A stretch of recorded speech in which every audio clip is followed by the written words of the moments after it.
ఇరాన్లో ఉన్న భారతీయులకు ప్రభుత్వం హెచ్చరికలు జారీ చేస్తుంది. రాబోయే రోజుల్లో ఇరాన్పై అమెరికా దాడులకు పాల్పడే అవకాశం ఉన్నందున ఇరాన్లో ఉన్న భారతీయులు అక్కడి నుంచి వెళ్లిపోవాలని ఆదేశాలు జారీ చేసింది. ఈ మేరకు టెహ్రాన్లో భారత రాయబార కార్యాలయం ఉత్తర్వులు ఇచ్చింది. అలాగే అత్యవసర సహాయం కోసం హెల్ప్ లైన్ నెంబర్స్ ప్రకటించింది.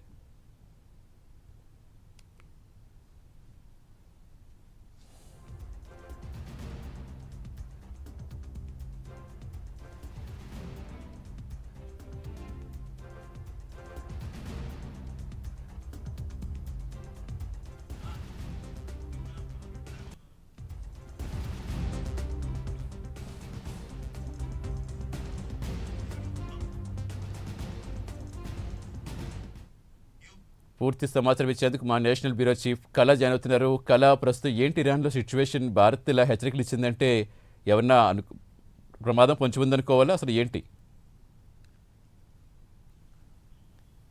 ఖచ్చితంగా సతీష్, ఏదైతే మనకు ఇరాన్ తర్వాత ఇండియాకు మధ్యలో ఉండేటటువంటి ప్రస్తుతం అంటే కొద్దిసేపటి క్రితంగా కూడా కీలక ఆదేశాలు ఇరాన్లో ఉండేటటువంటి భారతీయులందరూ కూడా అక్కడ ఖాళీ చేసేసి ఇండియాకు తిరిగి రావాలంటూ కూడా ఒక అడ్వైజరీని జారీ చేసింది టెహ్రాన్లో ఉండేటటువంటి భారత రాయబార కార్యాలయం. దాదాపు గత కొన్ని రోజుల నుంచి కూడా యుద్ధ మేఘాలు కమ్ముకున్నటువంటి అమెరికా ఇరాన్ మధ్యలో యుద్ధానికి సన్నాహాలు కూడా అటు ఇరాన్ కూడా ఎక్కడా తగ్గటం లేదు. ఇటు అమెరికా కూడా యుద్ధ నౌకల్ని కూడా ఇరాన్ చుట్టుముట్టలో కూడా ఇప్పటికీ కూడా సైనిక బలగాలతోటి యుద్ధ నౌకలతో కూడా సిద్ధంగా ఉన్నటువంటిది. ఏదైతే ఒమన్కి సంబంధించినటువంటిది 150 కిలోమీటర్ల దూరంలో ప్రపంచంలోనే అతి ప్రసిద్ధమైనటువంటి యుద్ధ నౌకలను కూడా మోహరించి ఉంది.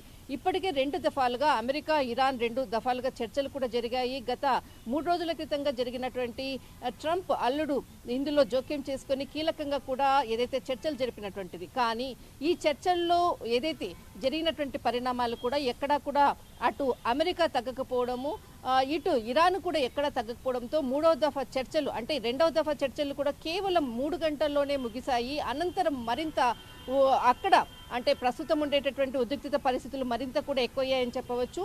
3వ దఫా చర్చలు ఫిబ్రవరి 25వ తేదీన జరగబోతున్నాయి.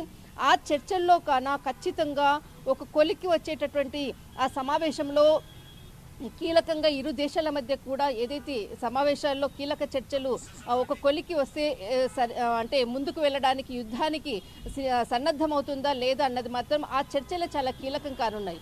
దాదాపు ఫిబ్రవరి 5వ తేదీన జరుగుతున్నటువంటి చర్చలు ఒక పక్క దాదాపు 24 గంటల ముందుగా అక్కడగా ఏదైతే అమెరికాకు సంబంధించినటువంటి యుద్ధ నౌకలు కూడా సిద్ధమవుతున్నాయి, అక్కడికి చేరుకున్న ఇప్పటికే దాదాపు అక్కడ ఉండేటటువంటి భారతీయులు కూడా అంటే 12 గంటల నుంచి కూడా నిరసనలు కూడా ఎక్కువ అవుతున్నాయి. ఒకవైపు అమెరికాతోటి ఇరాన్ అణ్వస్త్రానికి సంబంధించినటువంటిది ఏదైతే ఒక కీలకమైనటువంటి సమావేశం కూడా జరిగిపోతుంది. అయితే ఆ సమావేశంలో ఖచ్చితంగా ఇటు ఇరాన్ లొంగిపోతుంది అన్నటువంటి వార్తలు కూడా వస్తుంది. ఒకవైపు నిరసనకారులు కూడా రోడ్డెక్కి నిరసనలు తెలియజేస్తున్నటువంటిది. ఇటు టెహ్రాన్లో ఉండేటటువంటి భారత రాయబారాలేమో కొన్ని వేల మంది కూడా అక్కడ భారతీయులు ఉన్నారు. అటు వ్యాపారస్తులు అనుకోవచ్చు, విద్యార్థులు అనుకోవచ్చు, అక్కడ ఉండేటటువంటి వాళ్ళందరికీ కూడా వారి పాస్పోర్ట్లను అన్నిటిని కూడా మీరు సిద్ధం చేసుకొని వాళ్ళకి హెల్ప్ లైన్ నంబర్ని కూడా ఆదేశాలు జారీ చేయడం జరిగింది. వారిని అందరినీ కూడా అలర్ట్ కావడము, ఏదైతే అక్కడ నుంచి ఇక్కడికి రావడానికి కూడా ప్రతి ఒక్కరూ కూడా భారత రాయబార కార్యాలయాన్ని సంప్రదించాలి అంటూ కూడా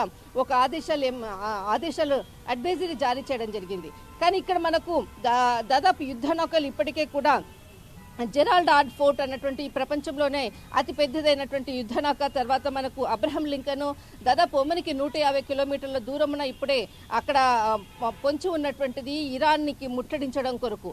ఒకవైపు ఇటు భారత పౌరులందరూ కూడా ప్రయాణానికి సిద్ధం కావాలి అంటూ కూడా ఏదైతే ఆదేశాలు జారీ చేయడంతో ఒక్కసారిగా కూడా అంటే యుద్ధ మేఘాలు కమ్ముకున్నాయా మరికొన్ని గంటల్లో. ఎందుకంటే 25వ తేదీన జరిగేటటువంటి ఏదైతే కీలకమైనటువంటి సమావేశంలో తాడో పేడో తేల్చుకొనున్నందుకు కూడా అటు డొనాల్డ్ ట్రంప్ ఎక్కడా కూడా తగ్గకుండా ఇటు ఖమేనీని కూడా చంపేయాలి అంటూ కూడా కొంత కీలక వ్యాఖ్యలు కూడా చేసినటువంటి ఇక్కడ చూసినటువంటి ప్రస్తుతం ఉన్నటువంటి పరిస్థితి. కానీ దాదాపు ఒక 24 గంటల తర్వాత జరిగేటటువంటి సమావేశము అటు ఇరాన్ మీద యుద్ధానికి సిద్ధంగా ముందుకు వెళ్లే విధంగా కూడా ఈ సమావేశాలు జరగకుండా లేకపోతే ఏ విధమైనటువంటిది రైట్ కళ అంటే సమావేశాలు ఇంకా స్టార్ట్ కాలేదు. 25వ తారీఖున జరిగే సమావేశం కీలకం అనుకుంటున్నప్పుడు ఎందుకు సమావేశం జరగకుండా ఎందుకు ఇంత మోహరిస్తుంది? అంటే ముందస్తు ప్రణాళికతోటే ఉందా, యుద్ధమే శరణ్యం అన్నట్టుగా ట్రంప్ భావిస్తున్నారా?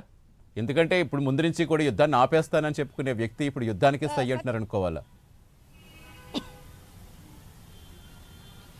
సతీష్, ఎప్పుడు కూడా డొనాల్డ్ ట్రంప్ యొక్క విదేశాంగ విధానం ఏ విధంగా ఉంటుంది అంటే భయపెట్టేసేసి శత్రువుని లొంగ తీసుకునేటటువంటి ఆయన ఊహ్యరచన ఆ విధంగానే ఉంటుంది.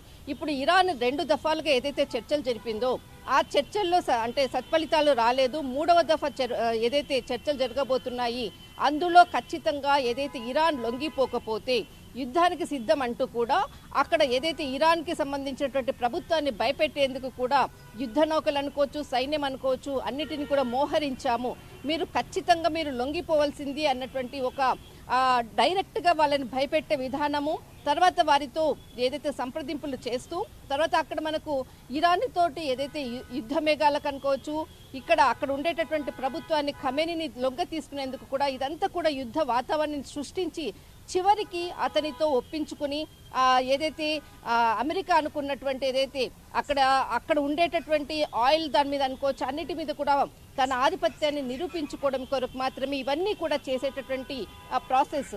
ఎప్పుడు కూడా డొనాల్డ్ ట్రంప్ అంటే గత కొన్ని రోజుల నుంచి కూడా ఇరాన్ పై యుద్ధానికి రెడీ అంటున్నారు. కానీ ఏదైతే ఆయనకు అక్కడ యుద్ధం ఒకవేళ ప్రారంభిస్తే తనకు మిత్రులుగా ఉండేటటువంటి అరబ్ కంట్రీస్ అనుకోవచ్చు, యూరోప్ కంట్రీస్లో కూడా ఎదురు దెబ్బ తాకుతుంది.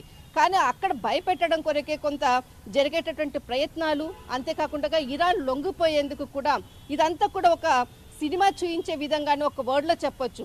ఆ విధంగా చూసి ఇరాన్ ప్రభుత్వాన్ని లొంగ తీసుకునేటటువంటి ప్రయత్నమే డొనాల్డ్ ట్రంప్. కానీ 3వ దఫా చర్చల్లో ఖచ్చితంగా ఈ సమావేశం కన్నా సక్సెస్ కాకపోతే ఖచ్చితంగా ఇరాన్పై దాడి చేస్తాము అన్నటువంటిది Donald Trump.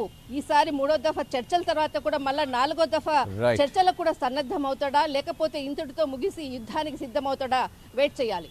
Right, thank you కళ.